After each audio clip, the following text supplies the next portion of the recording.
పంచతంత్రం కథ రాచనాగు చలిచీమలు. బలవంతమైన సర్పము కూడా చలిచీమల చేత చిక్కి పారిపోయిందంట, చనిపోయిందట. మరి ఎలా? ఒక కథ ద్వారా తెలుసుకుందాం. ఒక అడవిలో పెద్ద నాగు ఉంది, అంటే సర్పం అన్నమాట. అది ప్రతిరోజు ఆ రాత్రిపూట వేటాడి పగలు నిద్రపోయేది. తను ఉంటున్నటువంటి చెట్టు త్వరలో నివాసం సరిపోలేదు, ఇరుకయ్యింది. లోపలికి వెళ్ళడానికి కూడా కష్టం అవుతుంది. అందుచేత వేరే ఇల్లు చూసుకోవాల్సి వచ్చింది. అది ఇంకో చెట్టు దగ్గరికి వెళ్ళింది.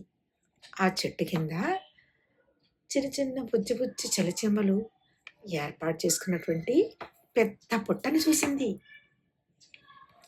అక్కడికి వచ్చి పడగ విప్పి ఇలా అంది, మీరు ఈ చెట్టును వదిలిపెట్టి బయటికి వెళ్ళిపోవాలి, లేదంటే నా కోపాన్ని మీరు చూడాల్సి వస్తుంది అని బెదిరించింది. కానీ చీమలు ఐకమత్యంగా ఉన్నాయి. సర్పానికి ఏమీ భయపడలేదు.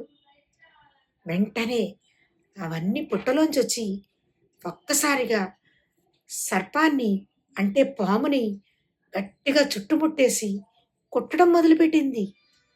పాపం ఆ పాముకి చాలా బాధ అనిపించి బాధతోటి అక్కడ ఉండలేక ఆ చెట్టును వదిలిపెట్టి పారిపోయింది. చూసారా, ఐకమత్యంగా ఉంటే ఎలాంటి కష్టాన్నైనా దాటి బయటికి రావచ్చు.